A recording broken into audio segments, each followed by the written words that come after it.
try to do the best I can. But Oscar, thank you so much for your leadership with the Hispanic Chamber. Many of us have seen the unbelievable work that you have been able to do with us and other board members to really create this chamber that is representative of many of our businesses in the state of Rhode Island, and working with you as Lieutenant Governor and during the early stages of the COVID to work to get millions of dollars out to small businesses in the state of Rhode Island. And then again, as governor, one of the first things I did was put out about $30 million to help the small businesses. And Oscar played a real leading role with others to get into the Hispanic community to make sure that that word got out. And I think we had across the state of Rhode Island over 4,000 small businesses that received $5,000 during the time that they needed. And I think that's really important. I just reflect a little bit about where we were in March. Rhode Island was one of the highest affected COVID-19 states in the country. It had one of the highest death rates in the country, and it had one of the lowest vaccination rates in the country. Last week, we had the lowest death rate in the country per capita. We had the second lowest infected state in the country, and we had the fourth highest vaccinated state in the country. So that has to do with leadership that is throughout all our communities, that has now put us in a spot where we can really maximize our economy. And today, we are number 1 in reopening our economy in the entire Northeast, and we're number 5 in the country in terms of reopening our economy. So what does that mean for us? What it means is this great economic opportunity for everybody in the state.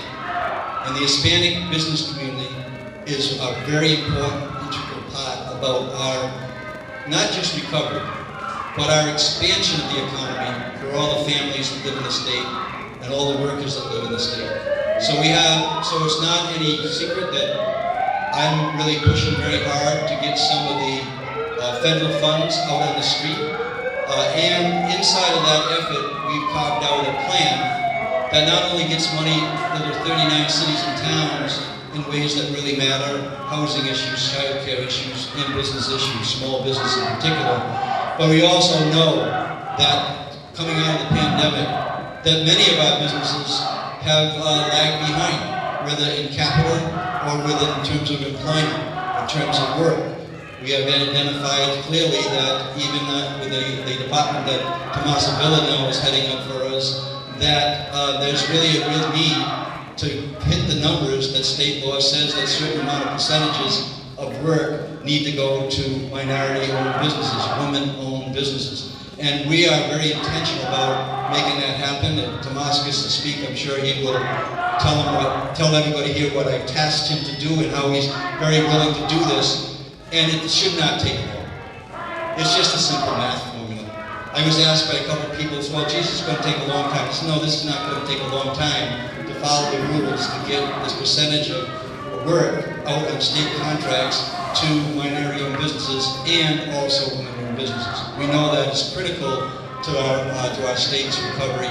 Last thing I would say, too, is that our workforce and the contractors now exceed where we were pre-pandemic. That's remarkable, but it's a reflection that Rhode Island is making investments in construction, in road improvements, in different types of facilities that are going to benefit all the businesses, small businesses, all the families in the state, including the Hispanic businesses under the leadership that will provide as governor. Tomas will provide along with Stephen Pryor, and then the leadership that's coming from the Hispanic Chamber. So that's a commitment that we will keep, and we'll keep that promise to everybody that's here, so that we continue to build this economy. Last, I would say, I'm happy to be here with the treasurer, along with the mayor's province, and also the mayor of Pawtucket in your hometown, and always happy to be here, Don. So we will keep this work going. And then the last piece, because I know the school committee members here tonight, we're going to make sure that we do everything we can. Those lower infection rates, those higher vaccination rates, those lower death rates, and by the way, we were one of the least hospitalized states in the country over the last several weeks as well. So, but that's allowed us to open the economy, and it's going to allow us to open our schools safely. And we're going to do everything we can to make sure our young students are in the classroom learning just as they are now, and as well as our universities. Because our universities, with many, many Hispanic of our people that in our state that go to attend our universities. And last thing I'll say, because I know I'm overdoing my welcome here a little bit, but the fact of the matter is that our universities have stepped up in an incredible way, and I want to make sure they're recognized. 11 universities, I met with them in April. They wanted to get all the students back in the classroom. I said, get them vaccinated and I'll support that. They came back collectively as a group and said, we'll vaccinate our students. We have 60,000 kids that live in Rhode Island that go to our universities. Another 40 to 70,000, depending on the travel with COVID, that come from out of state and out of the country that attend our universities. And we know that about 95% of those students are vaccinated. What does that mean for us? It allows us to open the economy. It allows us to open our schools. So I thank you so much for the invitation to be here tonight, Oscar. I'll give the microphone back to you, and we'll let the people yell and scream outside. But vaccinating our healthcare workers is very important because healthcare workers need to be healthy to keep us healthy. So I'm sure it's all going to work out, and we're very happy that people are kind of bringing a highlight to that effort that the hospital support, as well as our healthcare facilities, our nursing homes. They all ask me to do that. I'm happy to stand with them to keep us all safe in the state of Rhode Island. Oscar, right back at you. Thank you.